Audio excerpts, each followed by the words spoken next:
What's up, folks? It's Mike Fanoia, and I'm excited to tell you that on November 13th, all products at sunsetlakecbd.com will be 30% off with coupon code BF. That's a Black Friday sale.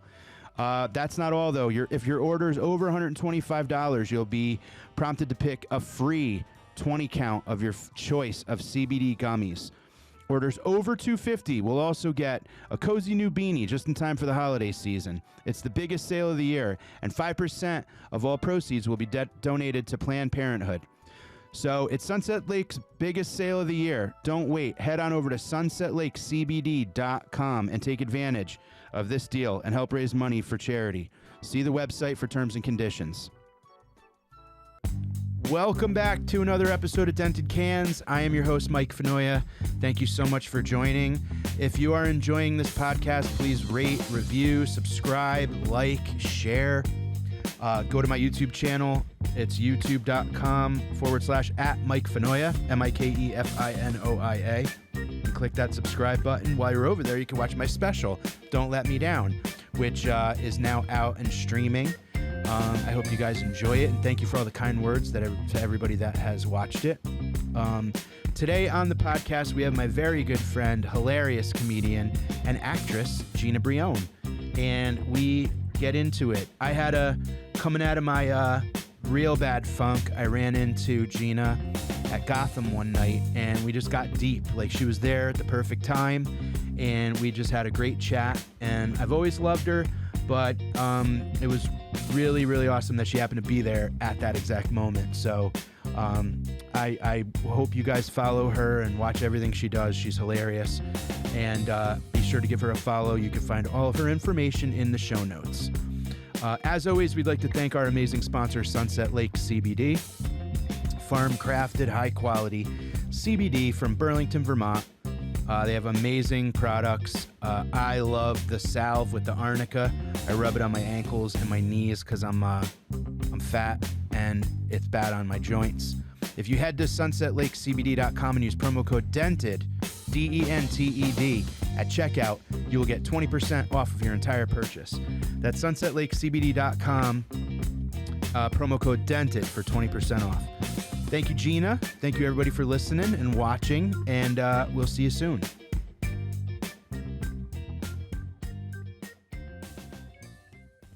The first round of people on this podcast are, like, when I'm going through who I want to have, it's people who I had, like, a very deep, very meaningful, yes, the room disappeared kind of conversation. Those are the best. And didn't we kind of, like, yes, when we both needed it, we yes, kind of at Gotham.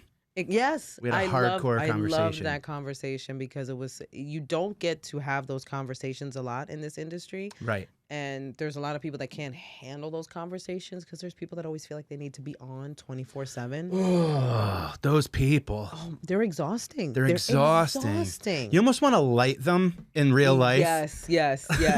Just go, hey, wrap it up in 2 and then be a person. I need you to be regular in about 2 minutes. I need you to be regular. You're not on stage. You're not auditioning for anything. I can't take it. It's so, and in the beginning, I think of my career, I saw it a lot more. It was like, because, you have this almost like a graduating class of comedians that you started with. Yes. And you see how they are. And a lot of them, because especially since I grew up in comedy, in a lot of like the urban rooms and a lot of the Latino rooms, and like all of them felt like they needed to be on 24/7 because that was such a big like hustle for them. Like, it's a hustle. So I got to prove myself to everybody. So I was around that a lot. What do you think that was? Do you think that was a thing of like, I don't know who can help me, so I got to stay on all the time? I think that's a big part of it. I honestly think that they feel like they need to impress everyone that comes into contact with them. Yeah. And I think after a while in this industry, that starts to kind of leave you separate yourself from this need to impress everybody. Yeah. I mean, there's still certain people like Esty watched my set like 2 nights ago and I was like ready to vomit on stage. Yeah. I saw her just sitting there watching my set and I was like, oh no. Chris Mazzilli had me and Charles McBee and Ashley Austin Morris do his high school. Okay. And he sat behind the curtain when I went up and did 20 minutes to like alum and kids from the high school. Oh my and Lord. I have a thing where I'm always trying to impress. Of course. I don't know. It's just the thing about like guys, like I just older men to me are very like Especially Mazzilli, because he's like such a distinguished looking, like he's a distinguished looking guy, and he carries himself with such authority. You know, I told this story to him, and you know he hates this story, but it's a true story.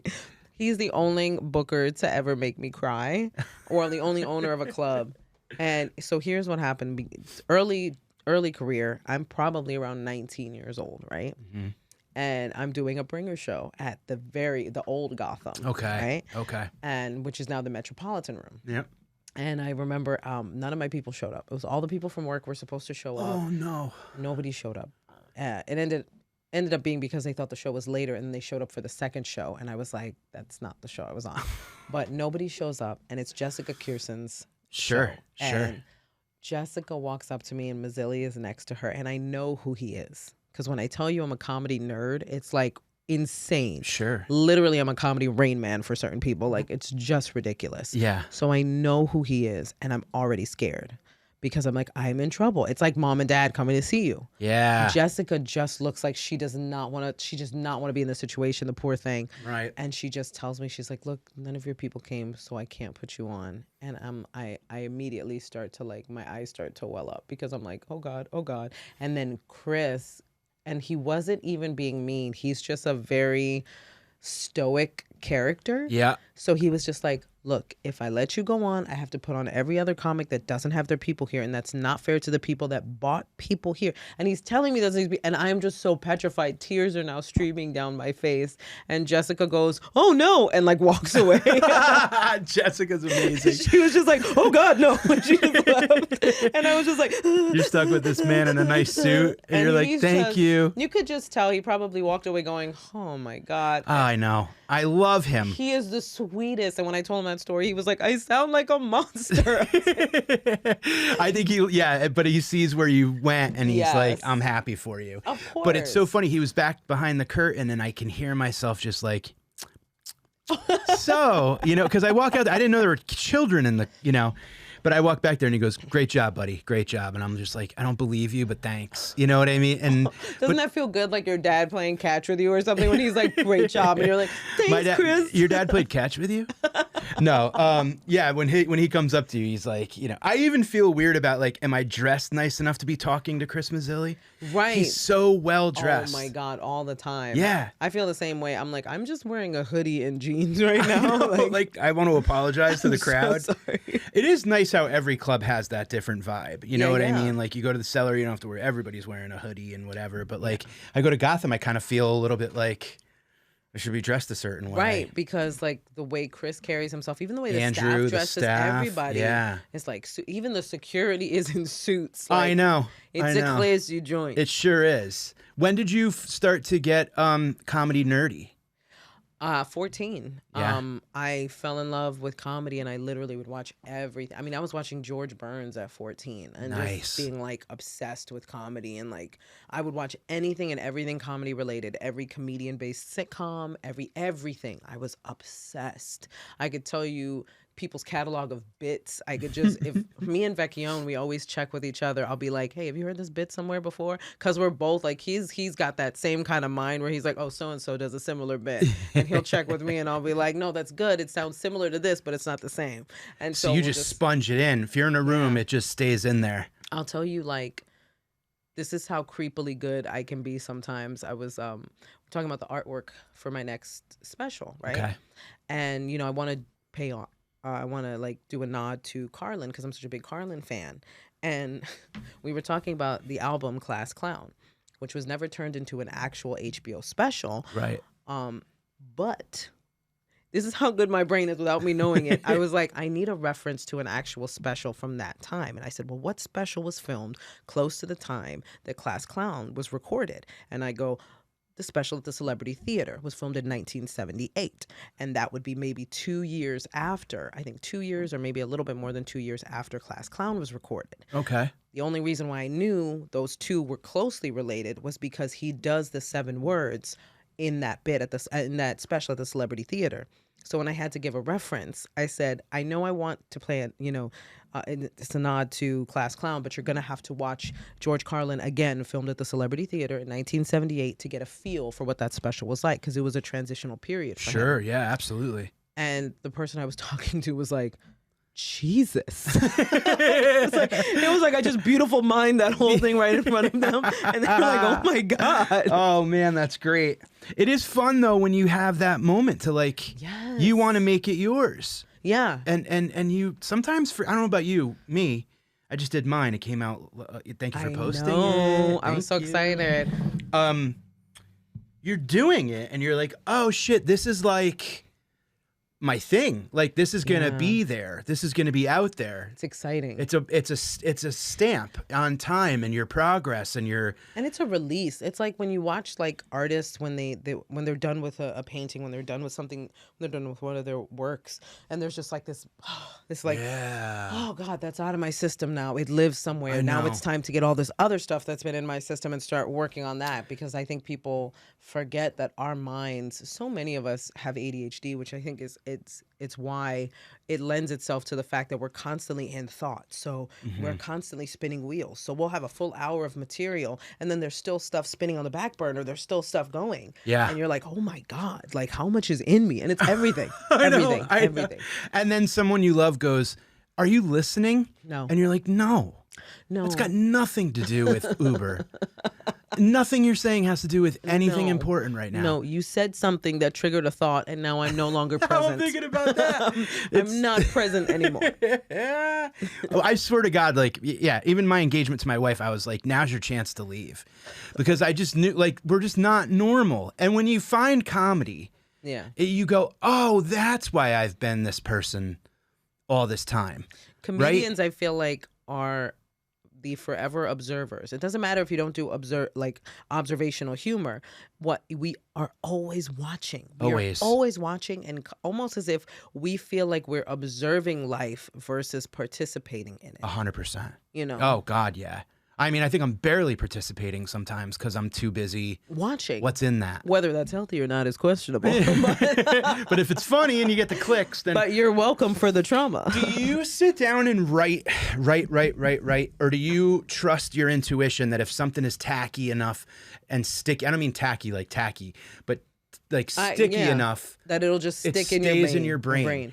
I will record most of the things because I'm so afraid to forget them. And there's been so many times where I've thought of something and been like, oh my God, that's so funny. And then 2 seconds later, I'm like, wait, what was that thought I just had? Yeah. So I have a tendency to just grab my recorder, my phone, and just do the voice recording, because I can't write as fast as my brain is thinking, because it's just like I'm scribbling, and it's just I can't get it all down. Right. So it's much easier for me to record myself with a thought, and sometimes it's not even, oh, this is a funny bit. Sometimes it's just a thought, and I'm like, this could be a thing. So I'm just gonna say it and see. Do you wake up at 4 in the morning? Do you wake up at 7 in the morning and look at your phone and there's a note from 4 in the morning that says like wheelbarrow? Yes. And you're like, what the fuck does that mean? Yes. If I could show you my list of notes, it'd be we got to do it one of these days. Let's go through. You got to. It's hilarious, because I'll be like, I have no idea even what that means. I have no idea. I woke up the other day with a note in my phone that said Kid Gyro, KIDGYRO. And I'm like, I don't even have a clue. Is that like some... It's so funny because my brain automatically started making a bit about it. I was like, kid, gyro, kids eating gyros. When a kid eat a gyro, do they know what a gyro is? Do you tell them it's just a rolled up hamburger? Like, what do you tell them?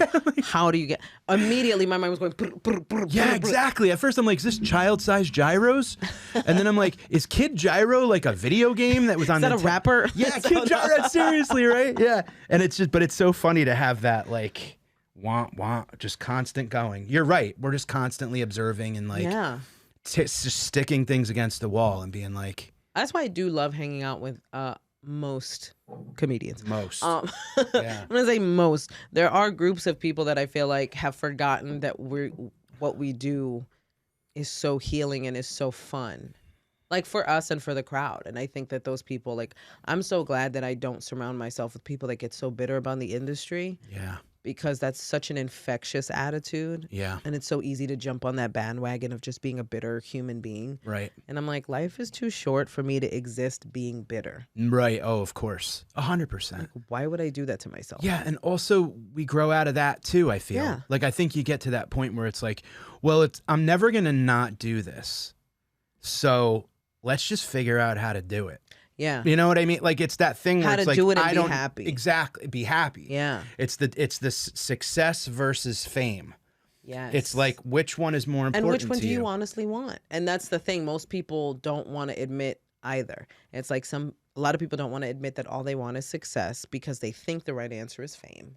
And a lot of people don't want to admit they want fame because they feel like that's a ridiculous answer to Yeah, and you give. sound like an asshole. Yeah. Yeah. Like, I want fame just sounds so bad. Yeah. But just know the people observing you know you want fame. Right, of course. That's very evident with the people that want fame versus success. And the difference between the two is notoriety. How much do you need people validating you? Yes. Yes, it's so true. And there's nothing wrong with being famous. Like, if that's what you want, I think that's all of us would like to be a little famous. Famous enough where we get acknowledged for our work, Right. but not followed into the bathroom. Exactly. Yeah. Exactly. I want to have like 1,500 people in every town where there's a theater that like me.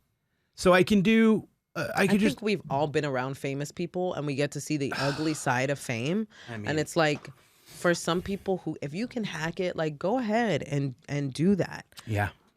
I like being able to walk around a grocery store. Yeah. You know what I mean? Of Like, course. and occasionally someone might go, hey, are you say jokes or something? you you're do like, that thing? Hey, did I see you somewhere? You're like, no. The 6 train, first car. See you there. I cut mango underneath the bridge. I was with, That's what's what his I name? do. Adam Ferrara. Whew, I don't know why that took. I had a coffee already. Adam Yeah. Ferrara, and he got recognized at like a Starbucks we were at. This girl like recognized him but didn't know what she recognized him for, and he's so funny. She goes, you look familiar, and he just goes, I got one of those faces, and it just like walks away. Like, That was that's it. it. And I'm like, It's great. it's amazing. That's He so doesn't go great. over his list of things that he's done. But like somebody like a Kevin Hart can't just, you're not going to be like, you look familiar. You're like, you're Kevin Hart. No, Like, yeah, that's right. That's it. And there's so many stories of rock stars and like people who become larger than life that like people are trying to get into the hotel just because they heard you're in the hotel. So you can't even leave your room. And you go from town to town to town and it's like, yeah, of course you're going to do drugs. Yeah. Of course you're going to. You know how lonely it is? Like, to be honest with you, I've met a lot of lonely famous people and stressed out famous people because here's the thing with fame that I've always noticed. Fame becomes this thing that you constantly chase because it's this fight for relevancy. Every single year you have to be relevant. You have to be doing something. You have to be in the public eye. You have to be out there. You have to be doing projects. And then you have an entire team of people that keeps telling you have to do this, you have to do that if you want to stay this famous. Right. If you want to go to the next level, then you have to do this, and this. So it is an extreme amount of pressure. So I think I have a lot more empathy for people who are in the public eye like that Yeah. than a lot of other people, especially comedians, because I know how hard our job is And we're alone all the time. all the time. People don't realize just how alone we are all the time.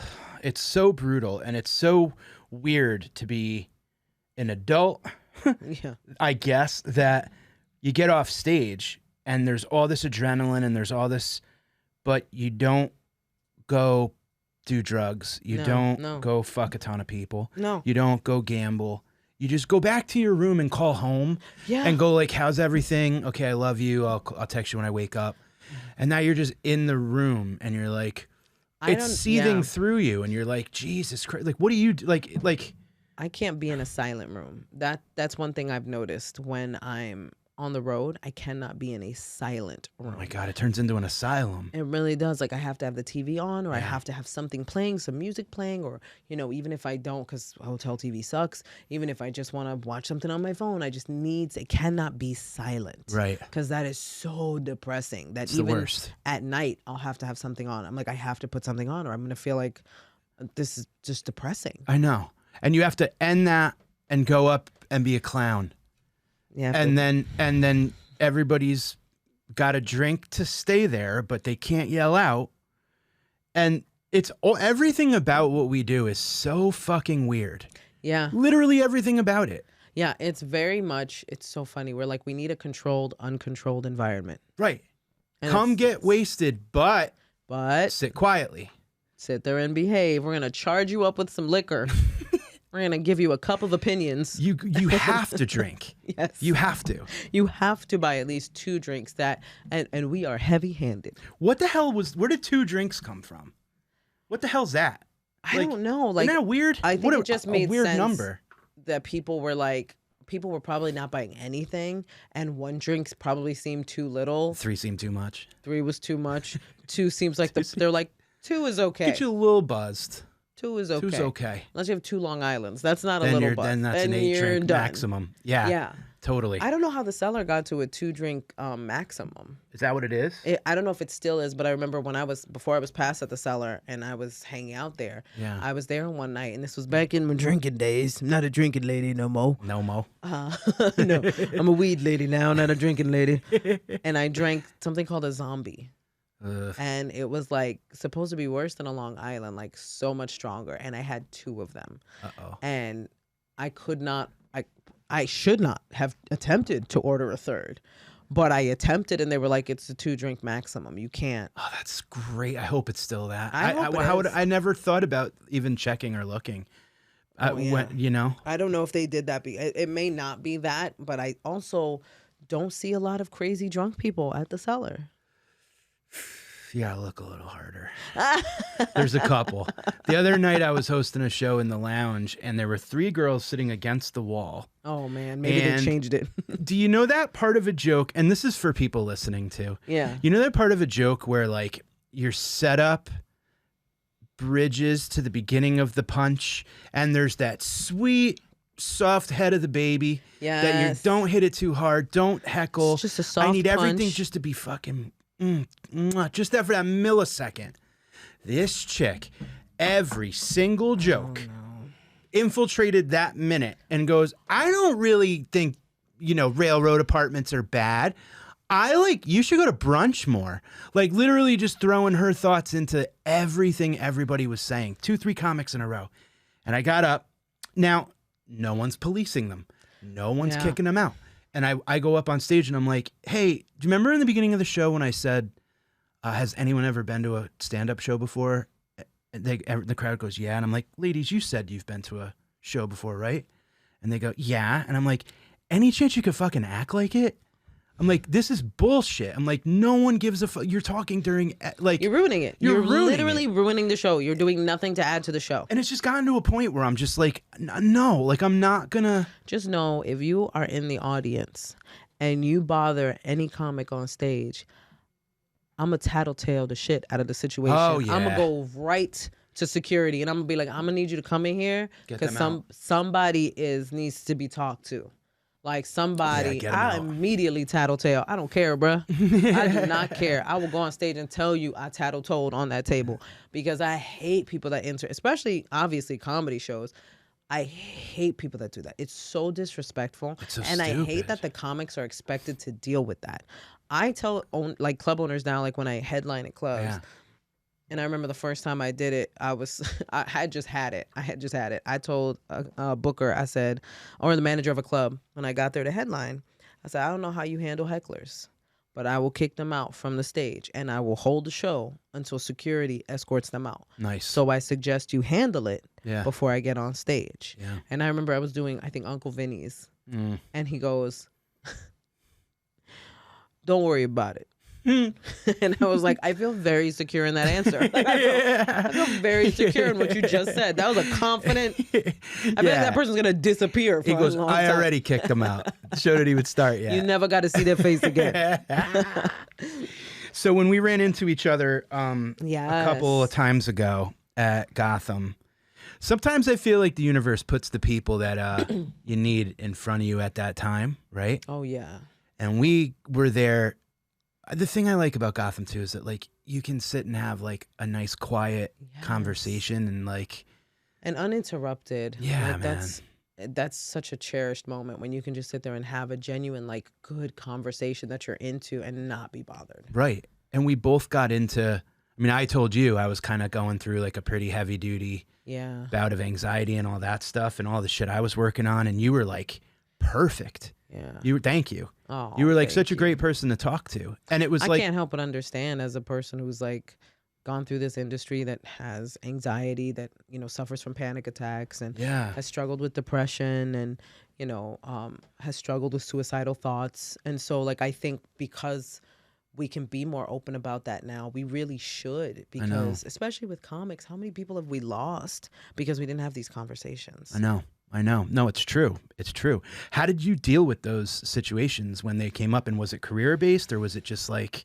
It was kind of everything comes crashing down because, I know that, you know, with comedy, so much of your life is affected. You know, you don't, if you're dedicated to this, you don't have a lot of time to give even the people you love. And then the stress and pressure that that causes. I remember getting lectured by people who were like, you never come and do this with me anymore. And you know, you haven't even, you know, met my new boyfriend. And I'm like, I haven't even seen my niece.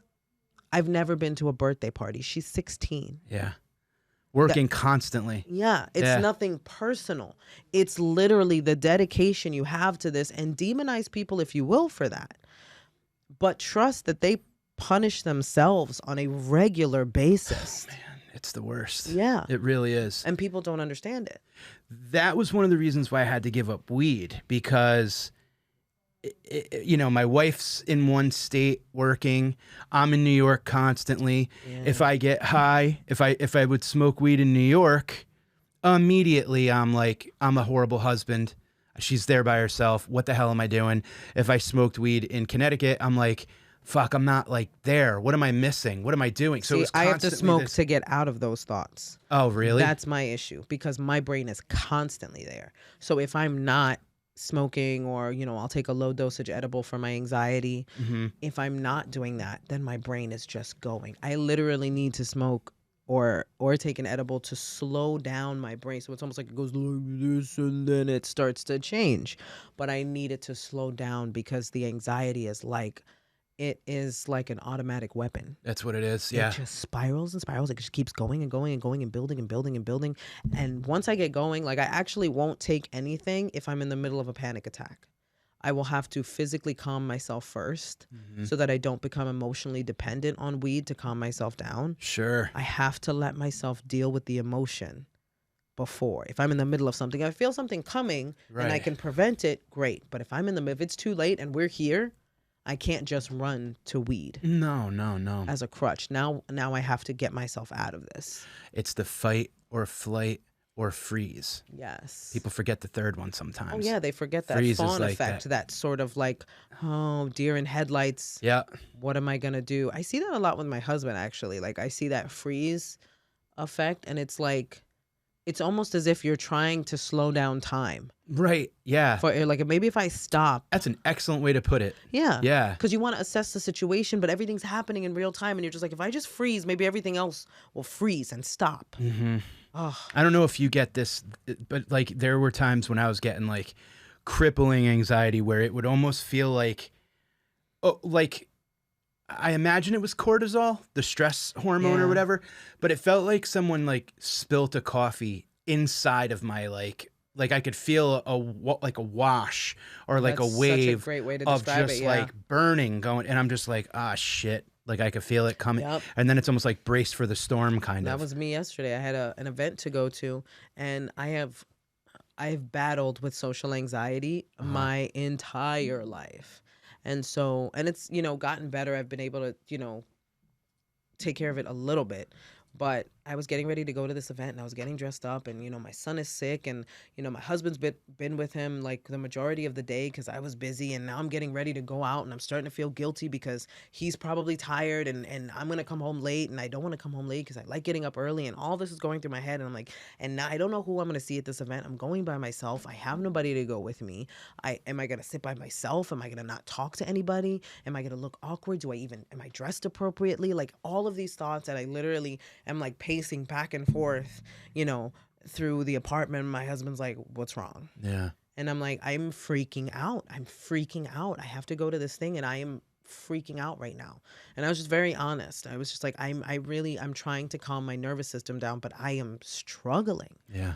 And it's always good to have somebody to lean on in those moments. And he says all the right things. You know what I mean? Yeah. He's like, just know that you belong there. That's nice. And he's just like, they trust me that you belong in that space. You're gonna do great. And he's like that calming voice. Yeah. And you're just like, this makes logical sense, but why can't I calm down? Yeah. That all makes sense and is very true. And I thank you so much, but my heart is about to pop out of my chest. That's what gets me so pissed when people say exactly what you need to hear. Yes. And it's like, oh, fuck you. Like, it doesn't. Thank you. I wish it could flip I the wish I switch. thought about, I've thought all this, but it's just out here. With and I'm my in this, anxiety, what started to help me was literally I would have to pull myself back into the present moment.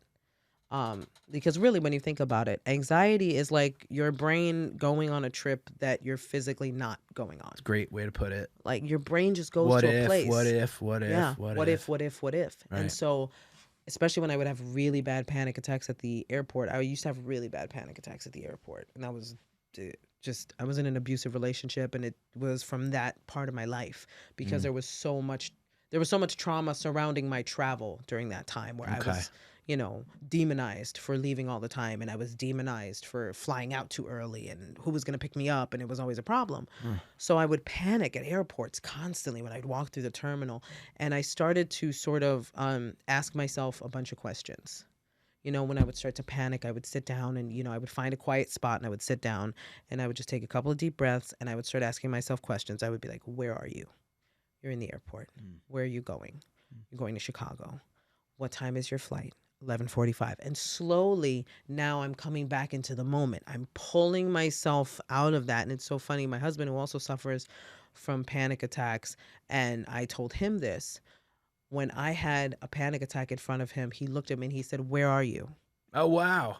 What are you doing? No and kidding. It just literally, I was like, oh, yeah, right. I should do that right now. Wow. And it was like, it starts to like pull you out of that moment. It's so interesting because, there was a group of people that used to hang out at concerts like in the late 60s, early 70s when a lot of like people would be like LSD, like bad acid trips.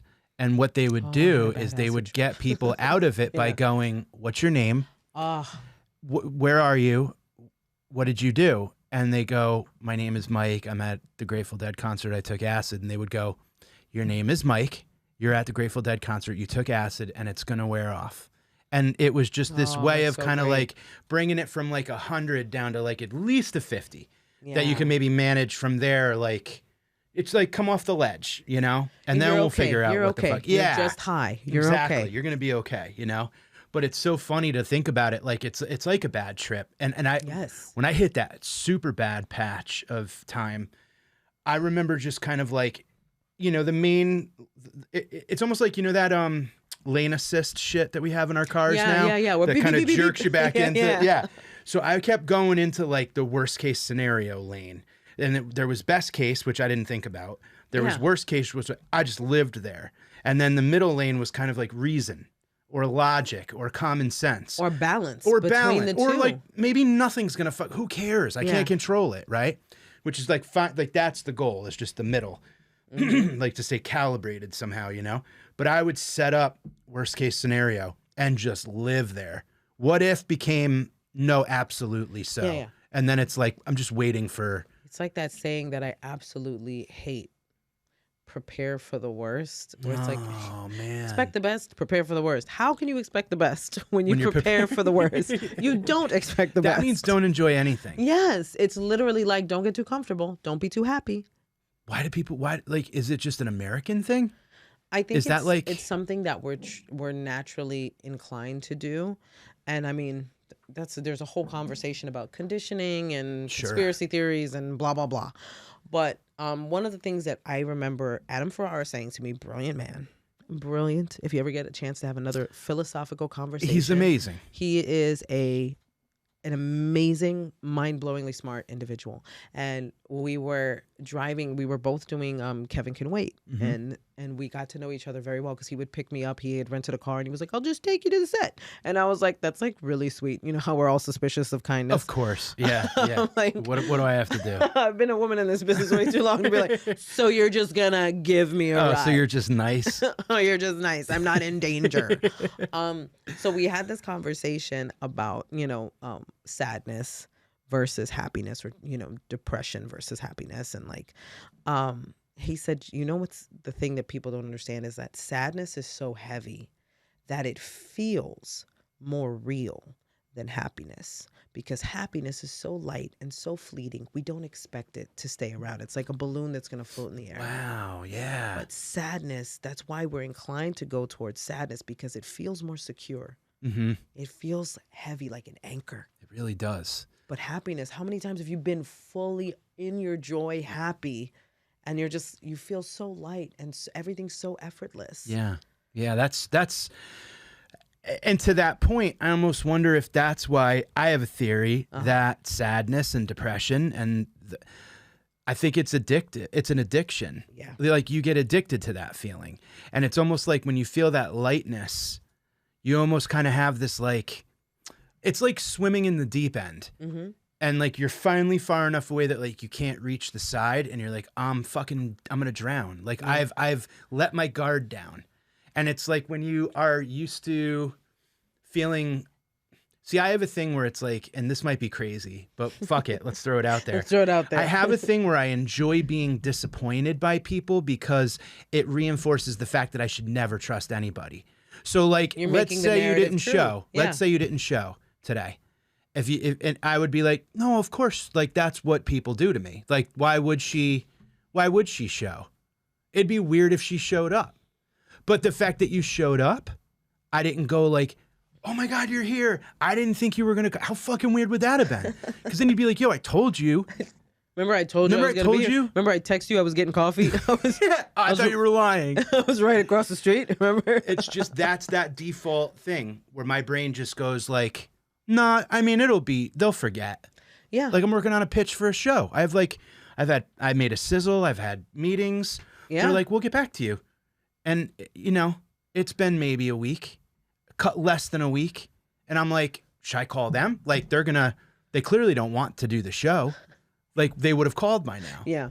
It's just this fucking, but I think it's an addiction. I would totally believe that. I buy into that because I know too many people that have literally had conversations with me where they have openly admitted, I don't know who I am if I'm not a victim.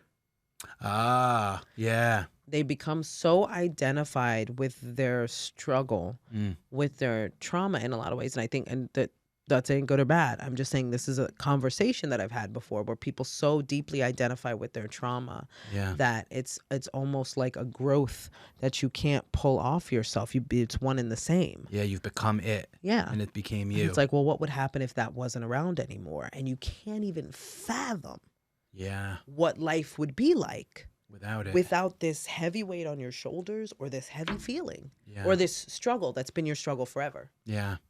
That's interesting because I've heard a lot of people say too, like, don't say like, I'm depressed.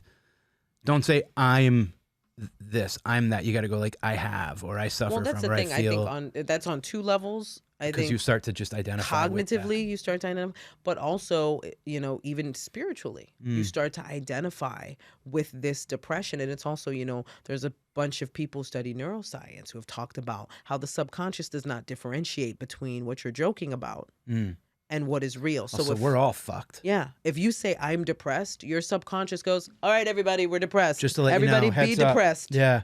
Everybody, eyes start watering, shoulders feel heavy, back start hurting. Yeah, yeah. It's literally going to start hypochondria kick in. Giving you have all the everything. directives. Yeah. And in a world where like literally anything that you lean towards, they're gonna like embrace you and feed you a bunch of shit. Oh yeah, of course. You're like, oh, you're depressed. Like, come on. We go and we spiral down the deep well of conspiracy, and we talk about how we're indoctrinated to not be thinkers, to not be critical thinkers, to not be individuals. Consume. It's fit into this group, and then just keep buying. Although it's a very crappy movie, I'll start with that. The movie They Live. If you watch that movie, which is a sci-fi horror, it's It's terrible. The acting is terrible. I haven't seen it. It's awful. But there's these pair of sunglasses that the main character puts on, and then he starts to see all of the advertisements just say buy, buy, buy, buy, buy, all this. And it's a commentary on society, really. Sure. The entire movie is a brilliant commentary on society. It's a brilliant bad movie because the acting is awful, the dialogue is meh, but sorry to people who love that movie, by the way. Sorry to all of you that love that movie. I've watched it a million times, so I'm technically a fan of it as well. Sure. But I can be honest. Like, look, I love Mariah Carey, but I ain't gonna brag about glitter.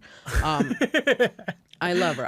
I would defend her to the core, but when somebody brings up glitter, I'm like, I'm gonna give that one to you. Yeah, I gotcha. But just the meaning behind this movie and the power of consumerism and mind control, like really, if you get into the books of Edward Bernays and you start to look into how advertising is set up to convince us to buy. Yeah, we're not good enough without their product. We'll believe anybody who slaps a lab coat on without question. That's a good point. Because we are taught to not question authority. We are taught to be in fear of authority, which makes us not critical thinkers because we forget we forget that we have the right to question. Right. And because people don't, when the people that do question, they're like, oh my God, you're too much, you're too this, you're too that. And it's like, no, you're just so used to following that I appear to be too much. Right. No, it's true. It's very true. And it's a scary thing when you do the work and pull yourself out of that. Yeah. And then you look at the society at large, or you look at the people maybe that you love that fall into that, that just gobble up anything they're fed. You start to see people for their trauma too. Like I start to once I started to do the work, it's way easier for me not to get so angry or even disappointed in people, because I'll be looking at somebody throwing whatever the adult tantrum they're throwing, and all I'll see is this little kid, and I'm like, oh, this is a little kid who didn't get enough attention, wasn't told that they were worth anything. This is a kid. This is an upset person with a million chips on their shoulder, like just so many hurts and so many traumas. Yeah. Doesn't make certain behaviors okay, but at least I have an understanding and now can accept that it's not me. Right. Because automatically we're like, what's wrong with me?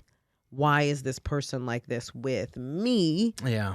Whether it's combative or why is this, especially in this industry, like why is this person ignoring me? Why don't they return my emails? And you internalize it. And even if they were like, I hate Gina, I never want to read her emails, it's still not about me. Right. It's about them. Yeah. Yeah. And that's such a hard thing. It's a struggle. I got to tell you, the hardest part about the damn special was, like, I kind of had to go from A to Z and be like, hey, my special's coming out. Would you mind posting? And can I tell you, thank you. I didn't even get to you, and you posted it on your own. So that was very sweet. But I was going to, the thing is like, I don't want to put myself in the position where my peers and people I look up to and people that, whatever, like maybe I don't look up to. Yeah. And I have to go like, hey, you wouldn't mind sharing this thing. And now my heart's just out there. You know what I mean? And it's like last year or a year ago when I was going through the heaviest of my shit, if someone did, literally anybody, Chappelle could have shared it. Seinfeld could have shared it. Just Sarah Silverman, everybody, the whole world could have shared it. But if one fucking person didn't share it, that's all I'd see. Yep. And I'd be like, nobody likes me. Nobody wants me to. I know. And it's just that, but you're right. It's that busted fucking kid in there that's just it's like a bull. Like we all have a bully, but it's ourselves. You know what I mean? 100%. And it's this thing that's once you know it for yourself too, that makes it a lot easier. When I find myself why am I so combative with this person? And I'm like, oh, this isn't about them. This is about something within me. Yeah. Because they're not a problem. Right. I learned a lesson when I had reached out. I was going through a really rough time, and I had reached out to someone that I had not spoken to in a while. And at this point, she was extremely successful. Mm-hmm. And, I'm always the kind of person that's like, I can't imagine how many people hit her up on a daily. But because we had known each other for so long, and because I'm the kind of person that if we didn't speak for 3 years, you and I, and you called me and you were like, hey, Gina, I need a favor, I'd be like, absolutely. What do you need? Sure. Sure. I'm that person. Yeah. And, you know, one quote that I saw this week, I can't remember who said it, was like, stop expecting you from everybody else. That's great. It's such a great It's quote. true. And I remember I'd reached out, and when she didn't reach back to me, I was so in my feelings and I was so angry about it until another friend of mine turned to me and said, what does she owe you? Yeah. And I had to sit with that, and it hurt, it stung, and it felt mean, but it was so factual. Yeah. I was like, she doesn't owe me a damn thing. Yeah. And here I am acting entitled to her time, her opinion. Yeah. The and problem who the was hell my knows what entitlement. she's going through. Who hell knows if she even saw it? Right. Or if maybe her rep saw it, or the social media person was But like, we delete put 10,000 pounds of like importance on every. Like, clearly it's me. Every time. Clearly it's me. And it wasn't until my friend said that I was like, I really had to think about that. And I hear that story from so many people. Oh, so-and-so didn't even return my phone calls. And I'm like, in my head, I'm just like, what do they owe you? Like, I know it's your situation. You're like, I couldn't help it over here. Let me tell you a story. Someone who I look up to very highly, Ted Alexandro. Oh, yeah. I was having a conversation with him about something that was bothering me and something that was just, I was bitching, and I like talking to Ted because I feel like he can kind of like cut right through and pop the balloon and let you see like, yeah, you're right. Can. He's brilliantly calm. He's like one of the more stoic on stage and off. But I had a thing about something with a club and a booker and blah, blah, blah. And he turned to me and he goes, you know, they're not mind readers. He's like, you got to ask for what you want, and you got to let people know what you, and I'm like thinking about it, and I'm like, oh shit, like I never let this person know what I wanted. You know what I mean? And then I let them know, and it happened. And it was like, fucking Teddy, thank you, man. But it's true. It's just this thing of kind of like, you get in your own, you know, our perception is our reality. Yeah. And it's always fucked.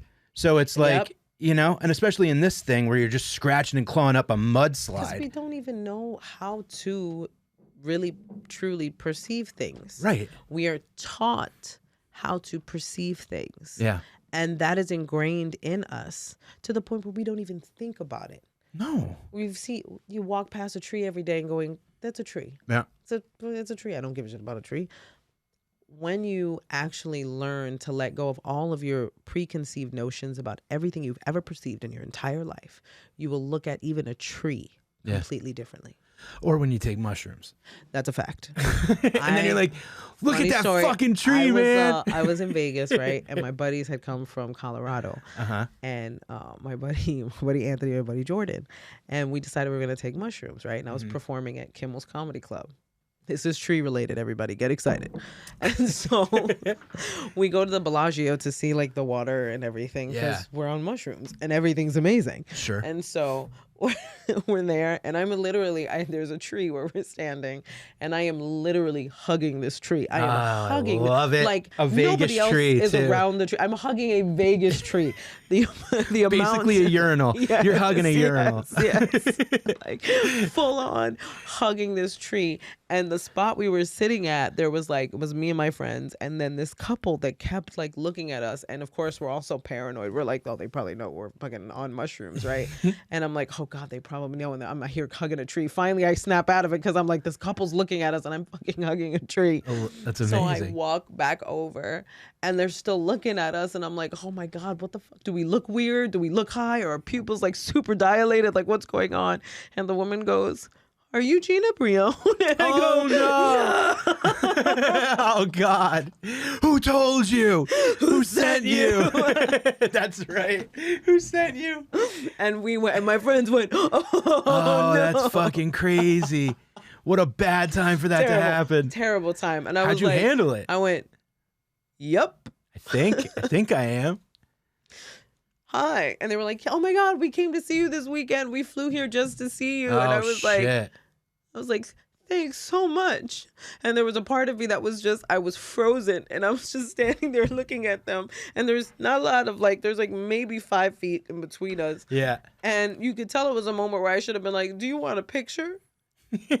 Well, when I tell you your girl was looking homeless. Like I was wearing like a 5X t-shirt and some stretch pants or something. And I was like, have a good night. And then I just walked away. You climbed the tree and sat up in it. And cried with my tree friend. Oh, that is hilarious. Oh, that's so funny. It was like such an embarrassment. They were like, dude, we left. And they were like, I was like, we got to go back to the hotel now. That's so great. It's so interesting that, like, I want to ask your opinion before we, like, kind of close it up. Why do we find the people that nothing in our conversation at all prior to when we kind of, like, got deep? Yeah.